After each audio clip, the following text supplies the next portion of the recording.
Hello, everybody. Welcome to episode number 36 of Titanic Talks. How are you doing today? Welcome, one and all.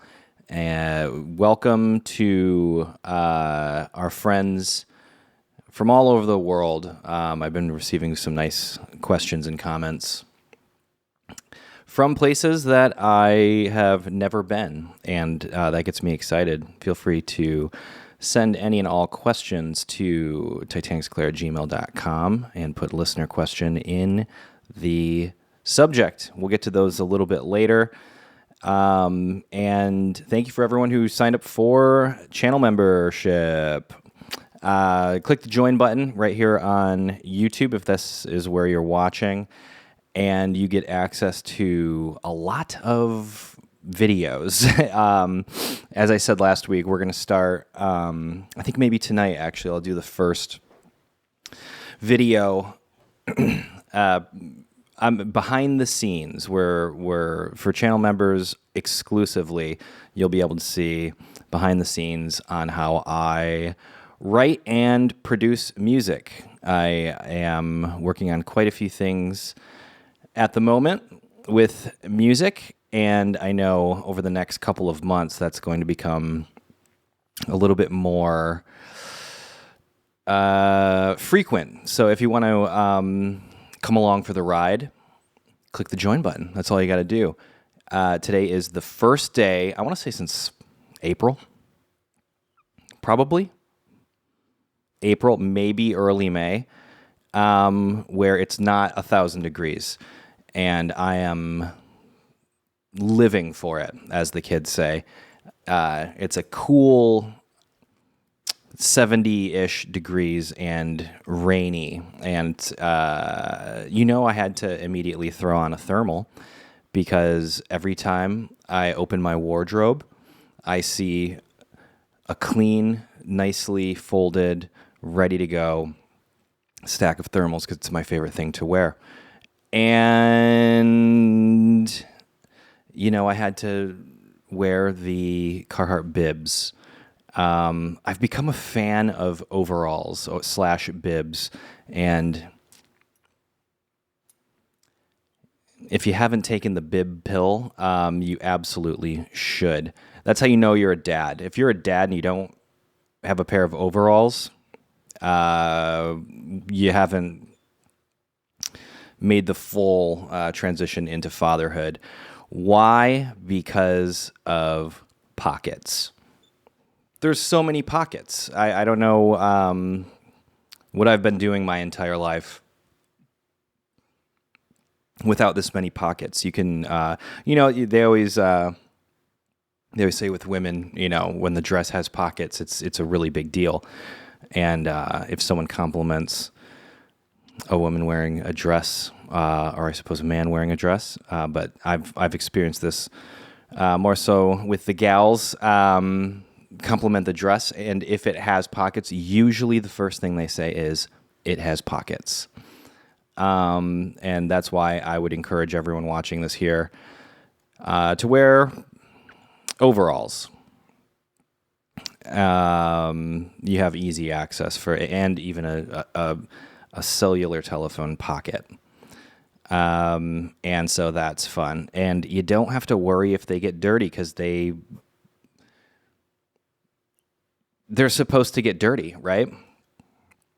And that is the most exciting thing in my life right now. It's been a very, very busy week. Hopefully my brain is operating at a somewhat normal, functioning level. I have been, for 6 days now, I've been living in a virtual world. I'm making a video. I don't think we can announce it yet. Working with a new artist, and I am directing a music video that is fully done in Unreal Engine, which is very cool for me because I can do all of the crazy, out there, wild things that I've always wanted to do, and now I can actually do them because I'm not limited by budget constraints. That was always, with my entire catalog, I guess, or portfolio of work, I can go through every single video I've ever made. There's got to be 1,000 at this point. And for music videos, I don't know. I've probably done like 50 or so. I can go through every single one and point out whatever scene is happening at any given time. I can say, hey, this is what it was supposed to be. And usually that's when the producers would say, well, we need $50,000 extra to do that. It happens. This week, though, was the past weekend was quite eventful.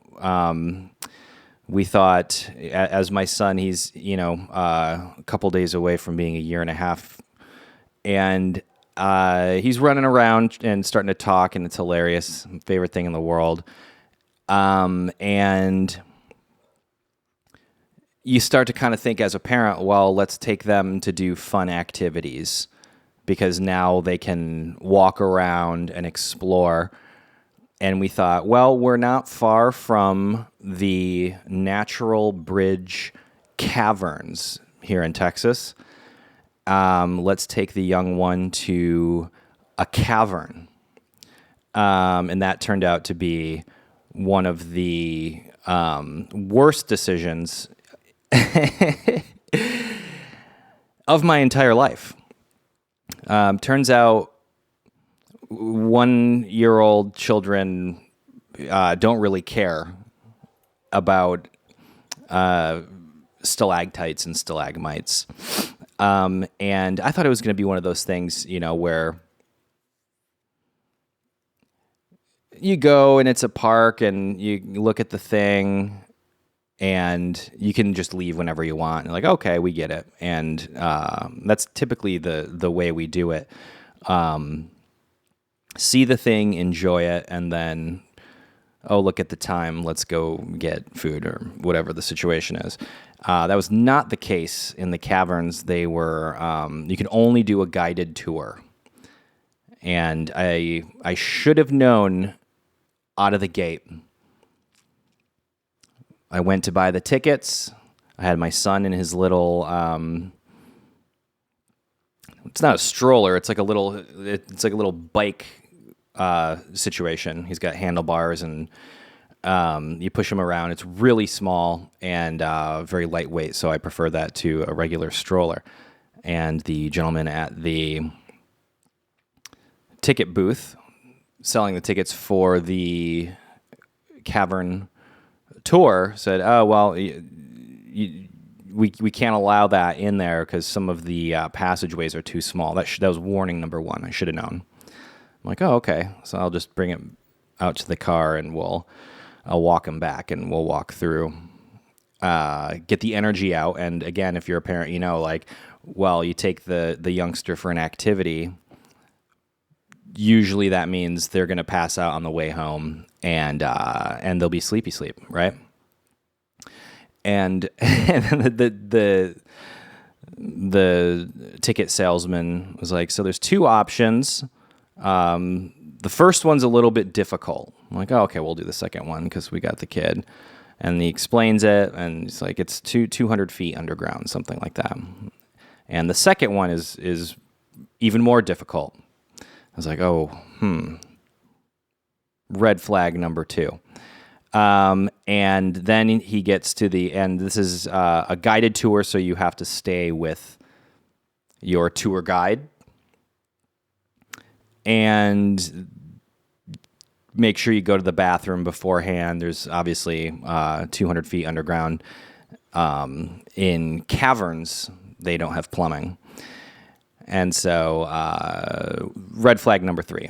But I was like, we drove all the way. If it gets bad, I'll just carry him and he'll be in awe of the wondrous cave that we're in. He watches Miss Rachel or, dancing vegetables for hours on end. It's like, well, this is a little cooler than that. And of course, it being Texas, 1,000 degrees outside. And I thought, well, yeah, I've been in kind of a similar thing. You get underground. I've seen, I guess, some caves before. It's usually a good like 30 degrees cooler, and we'll be fine. So I even wore a long sleeve shirt, even though it was 103 degrees outside. And so we get to the tour, and it's exciting, and we see the natural bridge, which rock formation that looks really cool. And they're like, all right, we're going to go inside. There's about, 30 people. We're going to go inside the cave now. And before we even enter the cave, they have these little checkpoints where you have to scan your ticket, and they give the history of who discovered it and all these things. First stop, and my son he's wound up. He wants to run around, and he's excited and does not want to stop every 30 seconds. So we're like, all right, well, we'll just once we're in the cave, he'll see it and he'll enjoy it. And at this point, I'm like, turn back, buddy, turn back. In my gut, I knew, turn back. We went into the cave, and the first thing they do is make you wait again for another 20 minutes so they can take your photo of you in the cave. And so the tour hasn't even officially started. We're just in the entrance of the cave, and they take the photo. We'll find out why they do that first later on. And so he's already kind of starting to melt down. And at this point, it's like, well, we drove all this way, and I paid for the tickets, and they said it's only about an hour, and he'll be fine for an hour. And so we get into the cave, and it's it's like angled, very steep, actually, steeper than I thought, because you're passing within like 2 hours of these caverns. You see the billboards everywhere, and it's always the family and grandma's there, and everyone's happy and excited, and they show the beautiful cave. And the first thing I think, and it's like slippery. And so there's like, yeah, I would say maybe like there's a family in the group, and they had like the grandparents there, and I was like, oh no, am I gonna have to like prevent a catastrophe? Meanwhile, I've got this little youngster who just wants to take off and run, which you can't do, and we're stuck in a cave.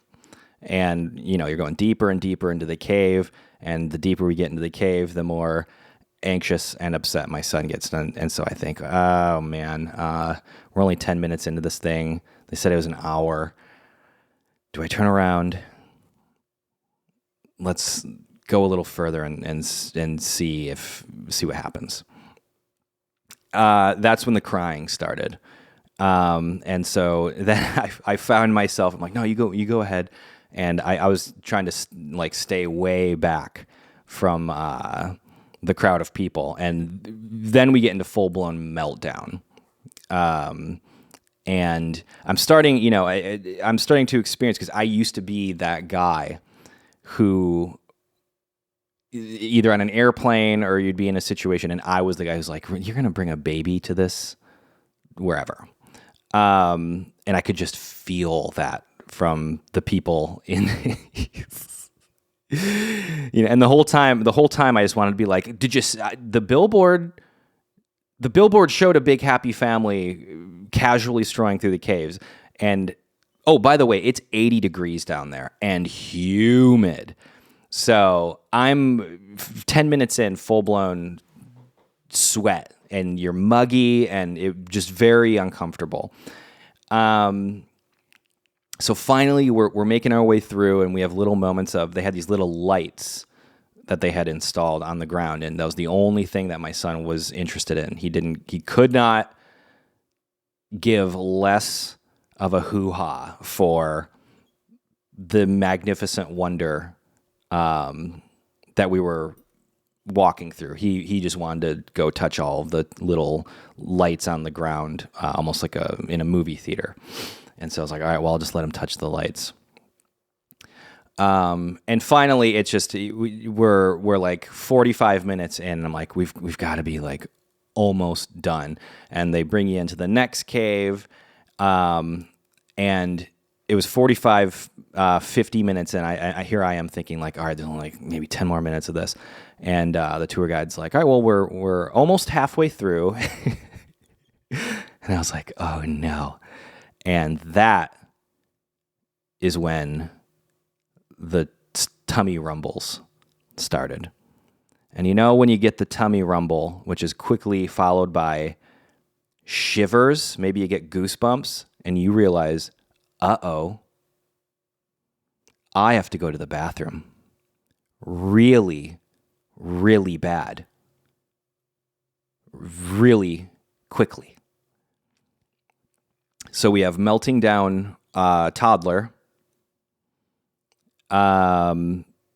slippery, steep, cavern floors. I'm 200 feet underground, nowhere near an exit or a bathroom. And I know it's going to be bad. And I had the realization, I was like, I'm going to poop my pants.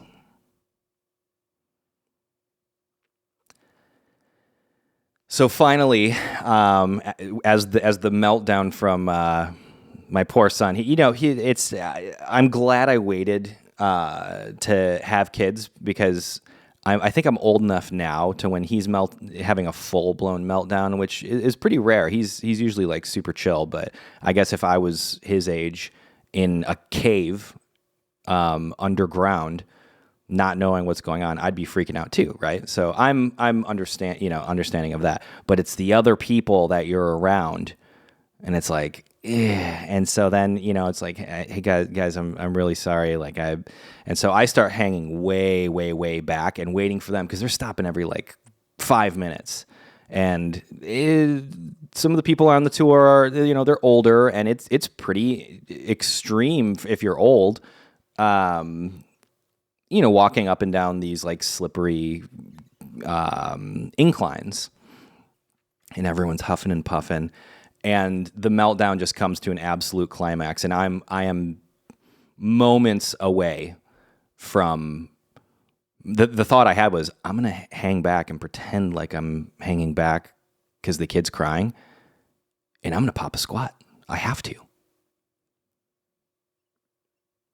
When you got to go, you got to go. And that's the funny thing. I always, you always hear some really good advice, actually, I got from a very successful and wealthy person I know. I asked him, and maybe I've said this before, just what is the simplest but best advice you can give someone as a business owner?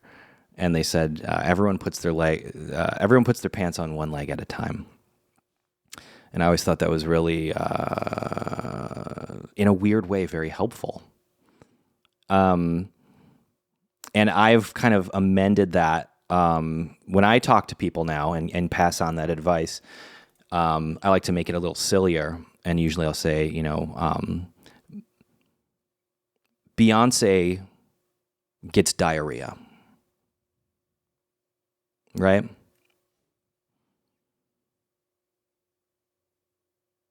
Beyonce gets diarrhea.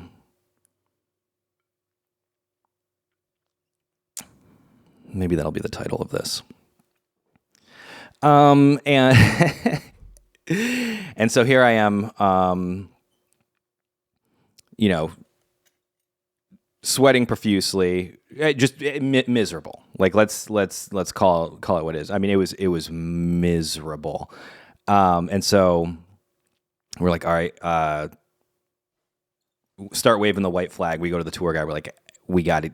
Luckily, I had the excuse of, I kept this to myself, as I'm typically very private about this stuff as I broadcast it online.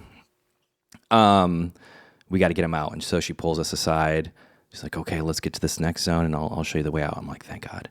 And so we go all the way to the back again because he's melting down. He's doing the full back this thing, which is kind of new. He figured out he can do that, and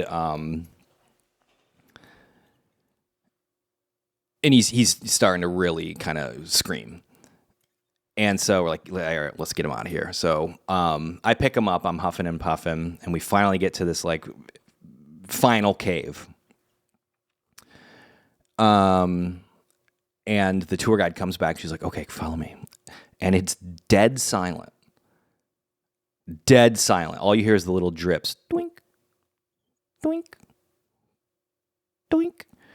And we have to do this walk of shame. And that it's the one time my son stops screaming. And we do this walk of shame past everyone. And there was one guy. I could see him. I could see his blood was boiling for about 15, 20 minutes. And he was...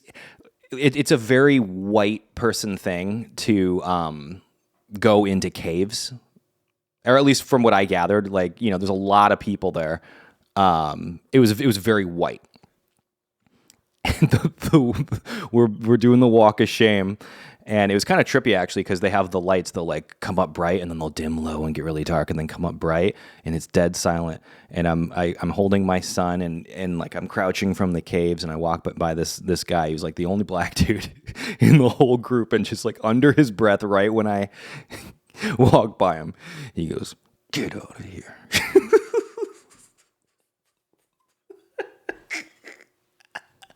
He must have been, I don't know, he's probably like 21, 22, and he was so mad. And I was like, I'm so over it. Like, I couldn't even muster up like dude, I'm sorry. I was just defeated. And all I could think of is, don't slip and fall because you're holding your child. And make sure Chelsea doesn't slip and fall, and make sure your cheeks are tightened enough to keep anything in that's about to happen. I think that's the nicest way I can say it. So we finally get past, and there's this moment. I literally saw the light at the end of the tunnel, and that light was at the top of, I think they said it was like 180 steps, but there weren't stairs. It was just this like gravel, like wet gravel that were like slipping and sliding. And I went into extreme like desperation mode. And I'm like doing that thing where like you're like walking up and just doing like really big, extra large steps, and my heart feels like it's about to explode. It's 80 plus degrees and humid. It was absolutely treacherous. But we made it out.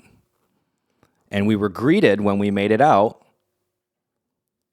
by 103 degree sun blasting. And then you have to walk all the way the distance that you walked. You have to walk all the way outside then around to get to the common area where they have a roller coaster for some reason. It wasn't like a roller coaster, but it was like you like put a harness on and it's got a rope and it looks like a roller coaster. And I did my very best. I just about bit my tongue off. I did my very best. In my younger days, I would have said some, snide comment that I would then, for the next 2 days think about, like, why did I say that? But I was proud of myself. I kept my cool and went to the bathroom. And it was the most disappointing relief of my life.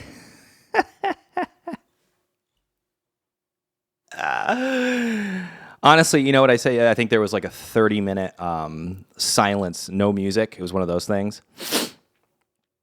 We're driving out, finally we get to the highway and we're going on to the next place. Everything in me was like, I just want to go home and stare at the wall and take a shower.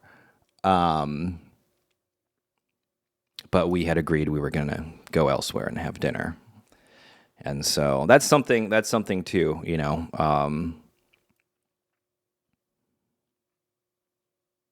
the older I get, the more, I guess, like of service I want to be, especially in my relationships and as a family man now.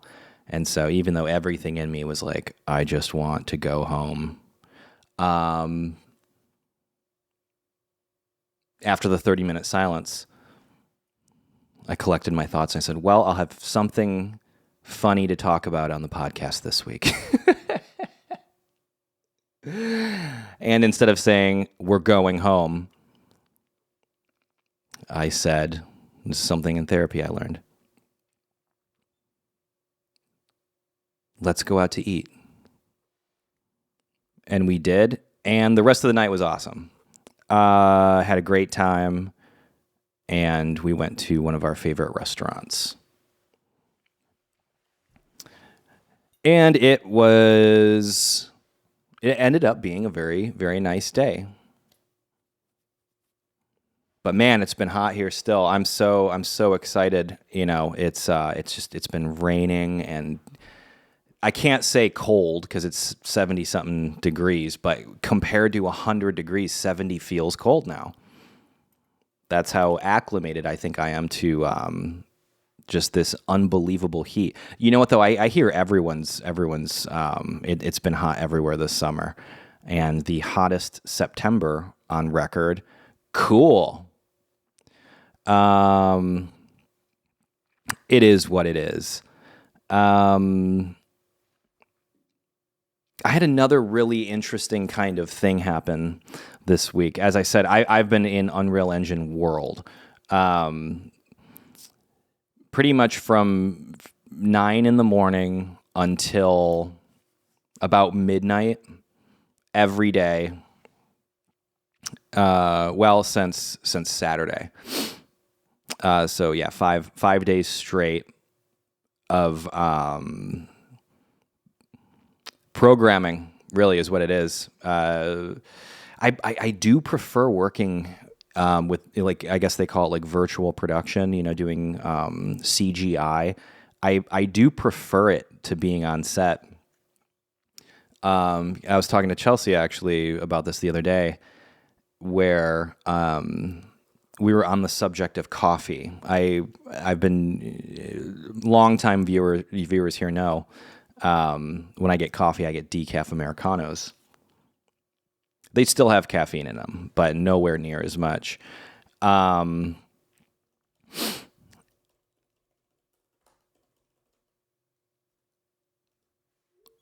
there we go. But this week I feel like I needed that boost, right? I used to only drink coffee. I guess I've been off of caffeine. Occasionally I'll have a Coca-Cola, like once a month. I'll have a soda, like a soft drink. But other than that, like really no caffeine. But we were talking about how on all of the big music videos I would always do, and like the TV pilot that I directed, being on set, basically, I associate that now that I've, the only videos I've shot since leaving LA, I've produced as well. So I keep it very chill. But that whole,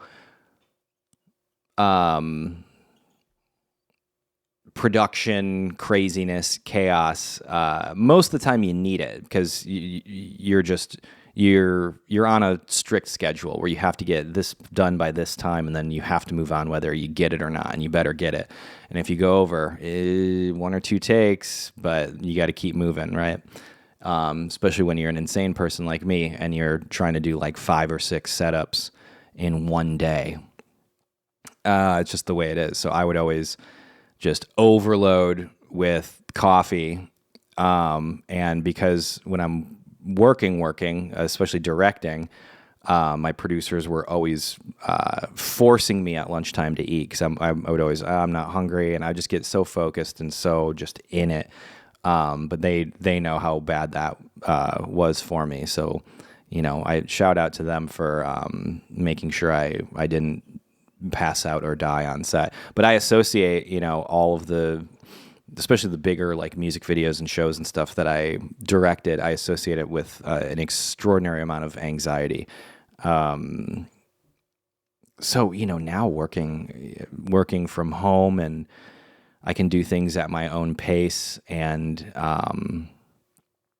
it's a much more enjoyable, and I find creative, because you'll be in the middle of something, and sometimes this happens when you're on set and you spend all the money, and let's say we used to like build a lot of sets, so we'd be on a sound stage, and we'd spend $50,000 for this one setup, and then you get it up on camera and you're like, it's not really working. But hey, that's what you got. So you make it work, right? Typically what I would do is just shoot on a longer lens, just more close-ups than we were expecting. But it's not that way in Unreal Engine. You can completely change everything, which is kind of what we've been doing. Getting all these ideas, and we're like, actually, it might be cool if we do this. Well, we can. And I like that. Quite a bit. So this entire year, I've had a predicament. And this is something living out in the country I'm not super familiar with. But there has been a family of raccoons that live under my house. The thing about raccoons is they have these adorable little hands. And when they're babies, they're extra cute, right?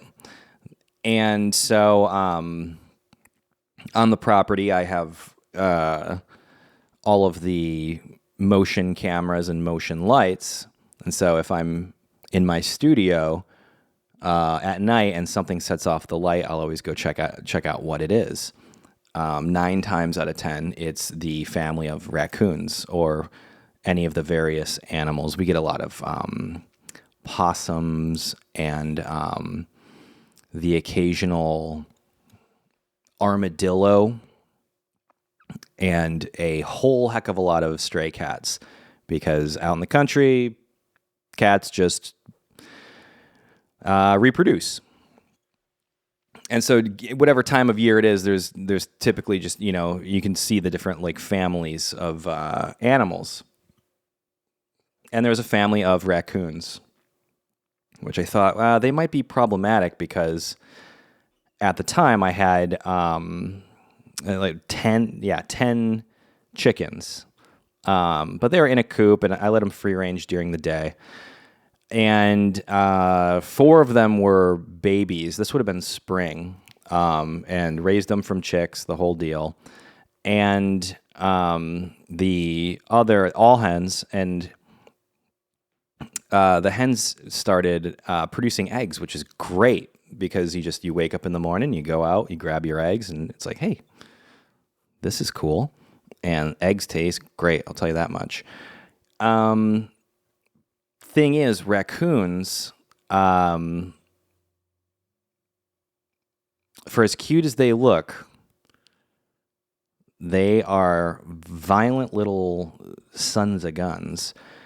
And long story short, I still feel responsible and guilty for this. I forgot to lock the hatch one night on the chicken coop, and the raccoons got all of them. And it was a very sad day. It was, it's a bummer. You don't want to deal with that.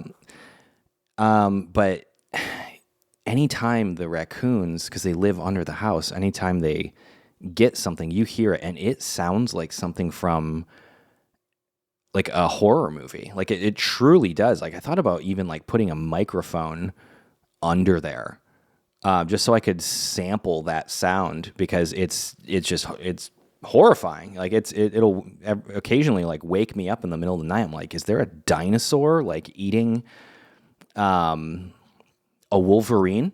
Because that's what it sounds like. So, ever since then, I've had a vendetta with the raccoons. So, I would put out every night. I would put out the small game traps. You just put a little bit of like cat food or leftover food at the end. They walk in. Their weight releases the trap door, and it closes them in. And I caught, I think maybe the same. Well, I caught one big boy, and you're supposed to drive it 8 miles away and release it into nature to go fend for itself somewhere else. But I lost count how many times I'd wake up in the morning and I've got the camera so I could, see it. I'm like, oh, we got one. And I go out and it'd be this tiny little baby. And I just didn't have the heart to, or go drop it off away from its family. I couldn't do it, right? And they're really smart. I think the raccoons knew what they were doing. They were playing with me emotionally. And so it got to the point where, I'd be running out with my flashlight. I'd hear them, or they would set a light off, and I'd go run out, and they'd climb up one of the giant oak trees, and they would just like stare at me. And then a couple hours later, I'd be laying in bed, and I'd hear them, and it sounded like they were laughing at me. I know this sounds like the ramblings of an insane person, but no, this is just living in the country. Didn't have to deal with this on living on Sunset in Hollywood. But the strangest thing happened. This is maybe 2 days ago. Very recently, I gave up on the raccoons. Because, you can call the service and have them take care of it, which part of me, I think this is being my father's son. It's like, I'm not going to pay someone else to do this. Like I can take care of this. And then, you look online at the pest removal services, and it's basically just like, oh yeah, we just kill them. And then I was thinking like, that's a bummer. And so I put my arms in the air. I was like, you know what? The raccoons won. And wouldn't you know it, 2 days ago, I'm working and I look outside way far out in the yard, and I'm looking, and something's moving. And it was the big boy. It was the big boy raccoon. And he was moving very slowly in the middle of the day, which was weird. You never see him. They come out at night, and he was just barely moving. So, I like made a noise to see, spook him basically. And I don't know if maybe he was attacked by something, or maybe he ate something bad. I don't know. I don't know what happened, but he just kind of laid down like right in my eye line, and looked like he died. And it was this weird rush of like, it's like, man, I've been going after you for almost a year, and here you are at the end, and you're right there. I spent all of this time trying to catch you, and this is it right there. And I thought, all right, but I was working, so I was like, all right, well, I'm gonna finish work, and then I'll go take a look and see. And so a couple hours pass, and I'm kind of looking at him, and he's not moving. I'm like, he's dead. But a couple hours passed, and I look, and he was gone. I was like, oh, either the vultures got him, or but I would have heard that because usually it's later in the year, but the vultures like to live in the trees surrounding the property, and you hear them usually. I don't know, at sundown, you'll just hear this like. They're really big, but they hang out in the tops of the trees. I was like, well, I might have heard him. And I looked, and he was in the corner, and he had moved. He was kind of moving still, and he was just very slow. And so I was like, all right, well, it was night. It was late, and I was just exhausted. So I was like, all right, I'm going to go to bed and see what happens. And then woke up, and there he was. It was game over. And pretty strange sight. It hit me in a weird, like, emotional way. And wouldn't you know it, as I'm having my morning cup of Joe, and in come this family of kittens with their mama. They're the newest bunch of little kikis in the yard over the past couple weeks, and they're just like, they're doing that cat thing where they're unsure and they're just like slowly kind of like creeping up on it, and it made me feel things, huh? How about that? I just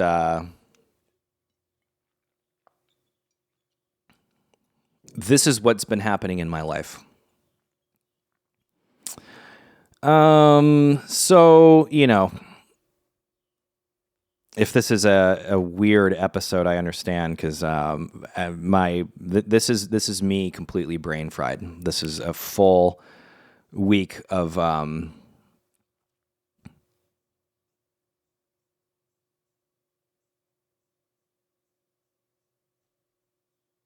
living inside of a computer.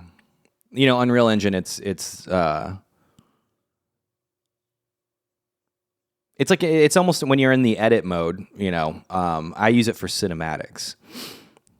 So I render out, I'll program the characters and program the environment and the cameras, and then you set it to render, and then you get a video out of it. But when you're programming everything and you're building stuff, you're in, it's basically like, kind of like playing a video game. Unreal Engine, that's Fortnite is built on that engine. It's made for video games. It's just people figured out, you can make cinematics out of it. And to me, that was like, oh, it's basically doing exactly what I do in real life with cameras and stuff, but digital. Okay. And it is just, it's unreal, huh? How about that? They nailed it with the name. This whole Elon Musk with the cowboy hat thing was so funny. People hate that guy so much. They just want to go after him for everything. And the big story is like, Elon Musk is wearing a cowboy hat backwards. Ha, ha, ha, ha, ha. And let's all laugh at him. And I was like, ooh, that's kind of embarrassing. Let's take a look. And the hat was not on backwards. Anyone who's worn a cowboy hat, or knows anything about Western wear. How about that? Which I guess most people don't. But he wasn't wearing it wrong. But I felt like that was like a good kind of analogy for where we are, like with social media and people just like slam dunking on people and this and that. And it's like I always say, with headlines especially, like the truth doesn't matter if the lie is more entertaining. And, everyone just wanted him to be the nerdy guy trying to look cool like a cowboy, and he put the hat on backwards. And it's like, and so what was it? Someone from Stetson, the hat company, came out and was like, no, he's wearing it right. Just, it looks like maybe it's fresh out of the box. He needs to get it shaped. Which, yeah, fair enough. Look, it's when I started wearing I've never been a hat person, but I gotta say, the cowboy hat keeps the sun out of your face and eyes, and most importantly, the back of my neck. So when I'm outside in the summer, your boy is Caucasian. So I'm definitely not trying to get melanoma. And I think it's fun. Look, you know what? It's the one type of hat that, though I find silly, they are surprisingly useful and comfortable. And so, people are just like slam dunking on him left and right. And it's like, I get the slam dunk when it's deserved, but it's like, and obviously most people don't know the right way to wear a cowboy hat, but it's the fact that everyone was going after someone and it wasn't true. Obviously your boy is going to be, have some things to say about that. And, it's just, people just don't care. They don't care. And it's this whole, you see it with politicians now. I was having a conversation with friends the other day about how, now that our generation, I'm old enough to run for president. Still can't believe that. 35 years old. And, people my age, there's that whole thing when you're growing up, you're like, oh, like at least the adults know what's going on. And then suddenly you wake up and you're in your mid 30s and you're like, no one knows what's going on. No one knows what's going on. Everyone is running around like a chicken with their head cut off. And the older I get, the less I care really about anything outside of like my friends and family, and work. But I'm not politically engaged at all. And my friends always get mad at me. My friends tend to be like very like left leaning, I guess you would say, progressive. And a lot of them get like mad at me and, for like, I guess to me, it's being realistic. And I tell them, it's like, dude, anyone who wants to tell you how to live your life and write laws and control you, that's a crazy person.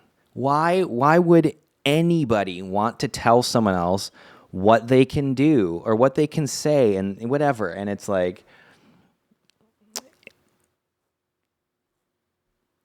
it's bothersome because I stay off of my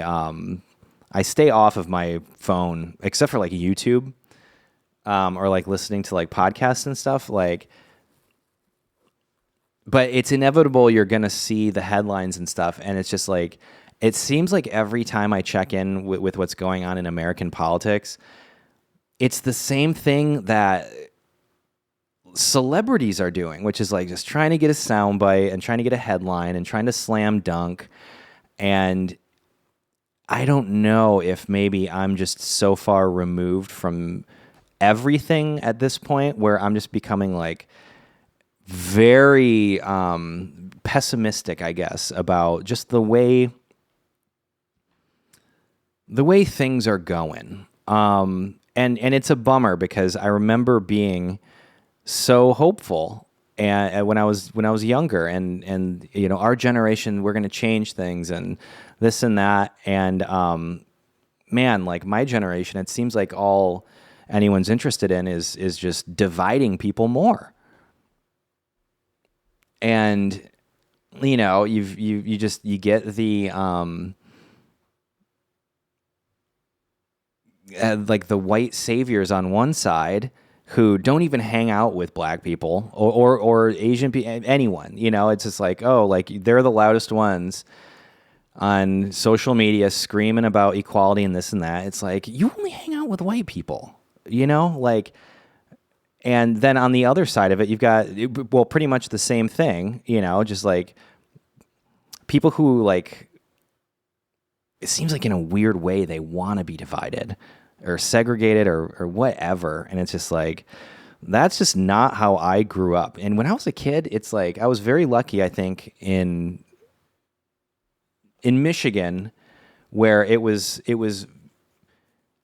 very surprisingly like culturally diverse, and it wasn't, nobody questioned it. It didn't matter what you looked like. It's like, oh, if you're cool, you're cool. If you're a nerd, you're a nerd.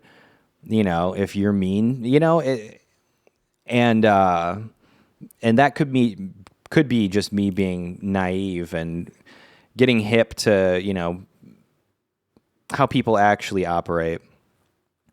And I was talking to a friend yesterday about just like living out in the country.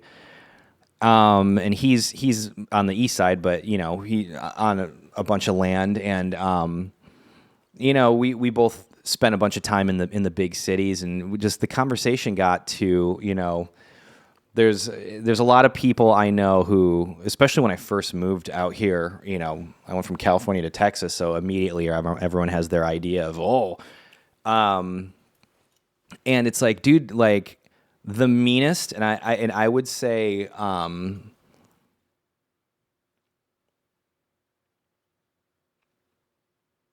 confidently, the most direct, everyone has their lived experience. I get it. This is just my lived experience. The most actual, what I have felt as like evil, like racism and definitely classism, all the isms, I experienced that more in Los Angeles, California. And it was crazy because it was that weird veiled where they think they're helping. And it's just like, oh, you've never been invited to the cookout. It's so obvious, and they like talk down to people who don't look like them, like they're, and it's just like, ugh. But everyone wants to be on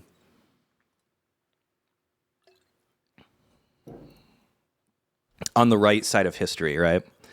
But it's just funny to me that not everyone, but a lot of people think that they're smart enough to know, while history is being made, that they're on the right side. It's like, hey man,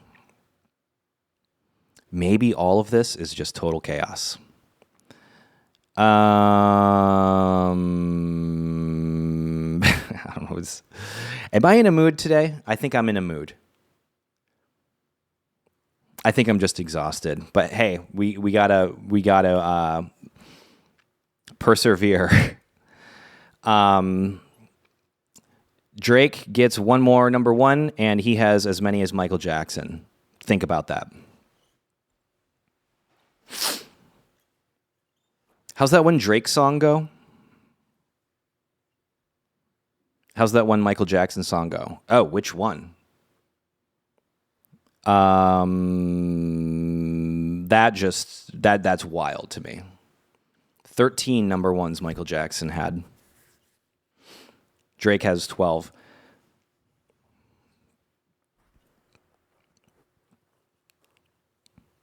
Started from the bottom, now we're here. I know that one. I'll tell you, my favorite Drake song is that, 'Cause you're a good girl and you know it. Hold on, we're going home. Just hold on, we're going home. I think it's from the one where it's his profile, his side profile. 'Cause you're a good girl and you know it. Great jam.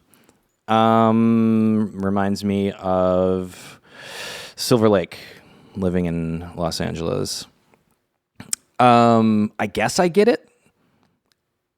I think I've listened to every one of his albums. Every time a new album comes out, I'm like, well, he's like one of the biggest artists in the world. Like, what am I, like, please let me get it. Please let me understand. If you know, please inform me. Not my thing. I don't really have a hot take on it because I don't really, I don't care enough, I guess. But it's wild to me that, and you know he's going to get more than one more number one. Truly remarkable. Truly remarkable. Let's get some listener questions here. We'll run through these fast. Lou asks, what do you think would be the best next steps for me to take in terms of getting my music noticed? I think, we've talked a lot about this here, Lou. And let me see what the rest of your message said. You sent me a lot of links. I'll check them out. I haven't yet. Looks like you had a TikTok video that blew up. That's very good. And recently taken on the task of fully committing myself and my time to my music. And I've been feeling quite excited with many of my recent tracks after years of being more focused on making YouTube content. Lou, I think you're going to hate my response here. But hear me out. If you... What you would ask was, what do you think would be the best next steps for getting your music noticed? It's going to be content. I would find if you have a background in YouTube, it looks like you had a viral video, so you can. That's always a good. Everyone needs at least one. I think if you are the type of person who makes content, makes music especially, it's a good practice to, what was it about that video that worked. TikTok's a little tricky because sometimes it's just, if it's just like a video of a cat like being silly, maybe then you could use that for your music video in some way. I don't know. But yeah, it's a really tricky thing. My whole thing has always been about just like really strong, like visual identity, from a branding standpoint, and then, marketing. So next best steps, I would definitely maybe, check out some books or lectures about, marketing products. You got to pull yourself away from this idea. I've been guilty of it by all means. I wrote, I wrote the greatest song ever, or I made the greatest album ever, and everyone's going to love it, and blah, blah, blah. Because honestly, chances are that's not the case. But if you have that belief and that conviction, and it sounds like you're getting pretty serious about it, Kiss is one of the most recognizable rock bands of all time. And it's not because they had the best music. Some of it was good. They've got their hits. They had hits for sure. Great stuff. Nothing too crazy, but fun tracks. But they went so hard in with the visual identity and branding, and they did little like gimmicky things, but it worked. They had the whole thing where this was like in the 70s, but they put out like a comic book, and they took footage of them pouring their blood into the red ink, and ooh, it's spooky. Like stuff like that. I always talk about that book, Purple Cow, and that's a purple cow. Everyone's got, and Lil Nas X did it recently. He put his real blood in the Nike shoes or whatever. It's all just hoo-ha and whatever, but it's remarkable.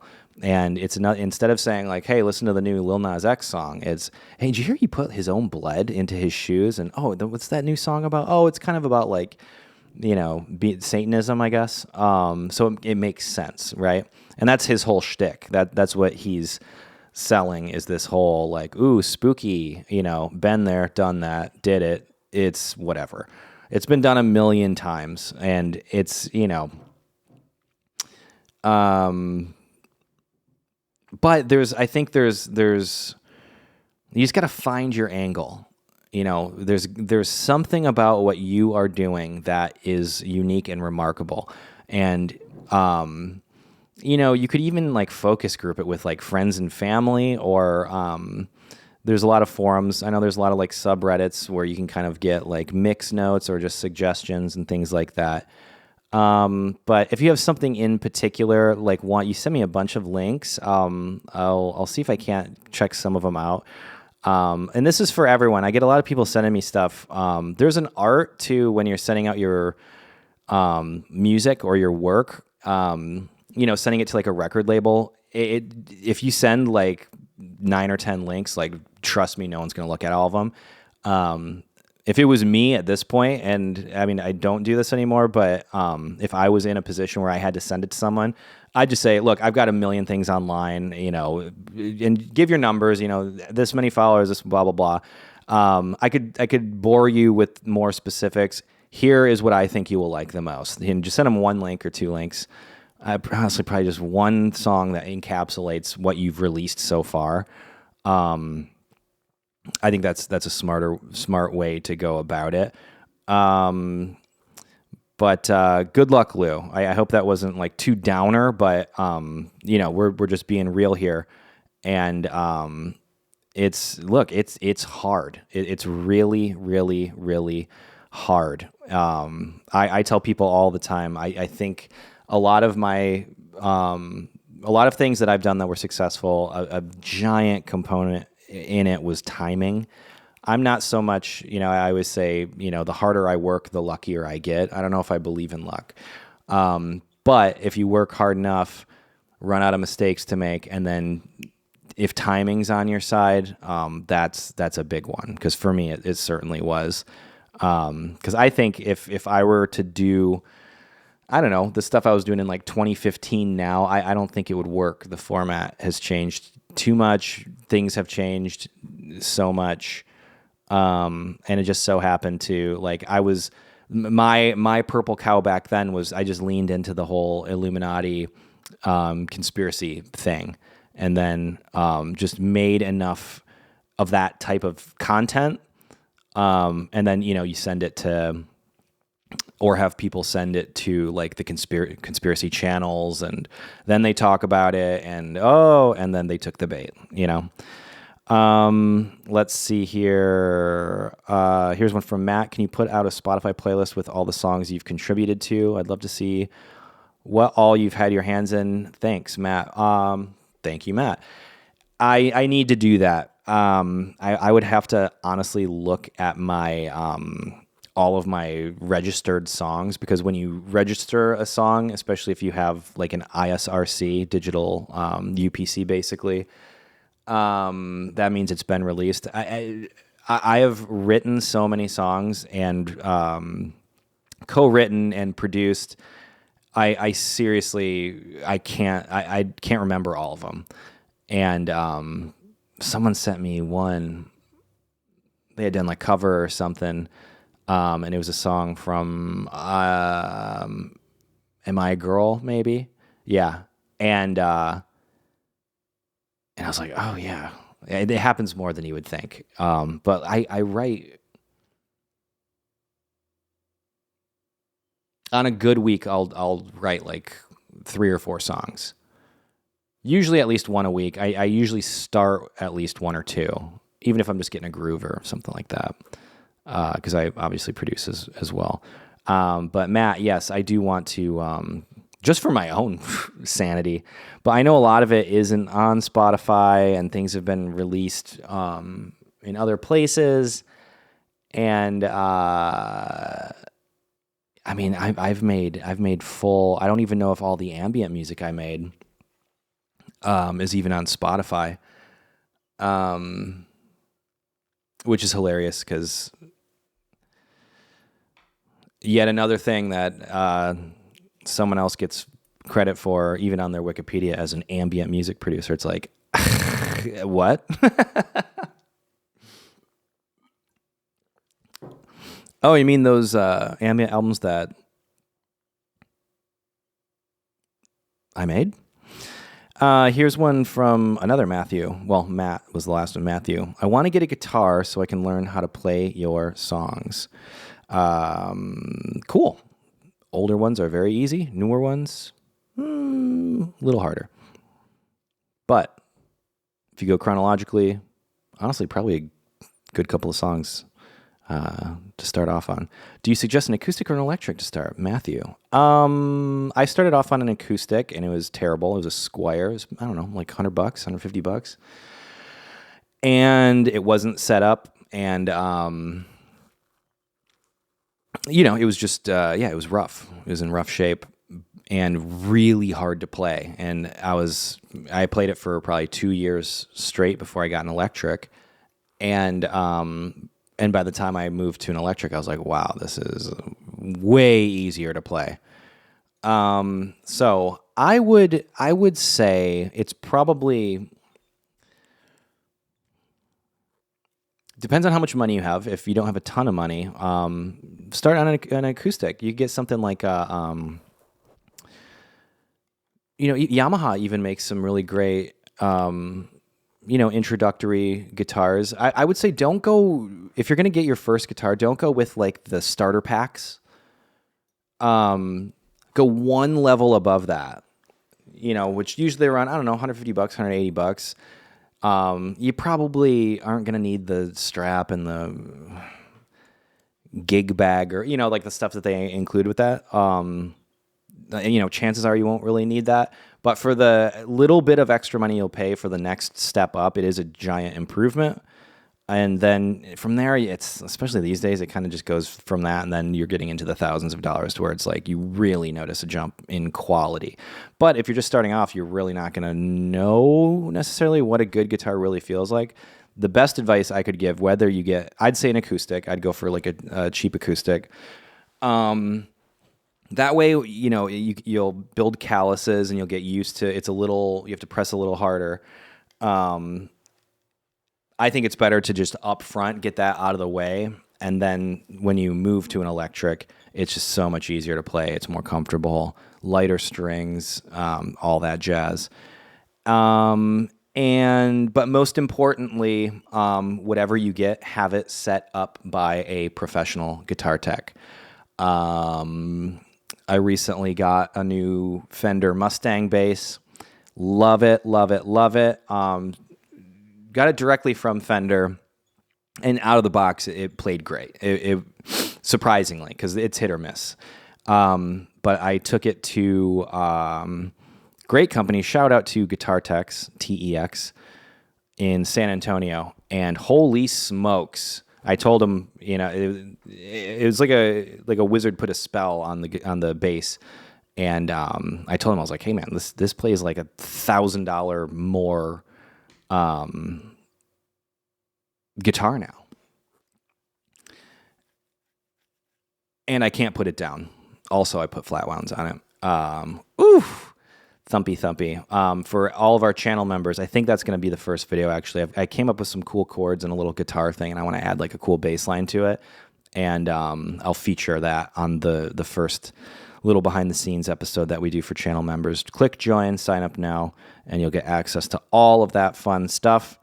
So there you have it. Wow, that went by fast. I hope this was good. Maybe you're driving, or maybe you're at work or doing your dishes or laundry, and hopefully that I've been entertaining for you. I have to get back to work on this video. It is coming along very cool. We will there's a couple things in the immediate future, in the pipeline that I'm very excited to announce, but I can't quite yet. So I'll have more info on all that fun stuff next week. And yes, I hear you. The new merch is coming together. Current merch available at titanicsinclair.bandcamp.com. And once again, becoming a channel member is the single best way you can support this channel, so we can keep videos like this coming at you forever.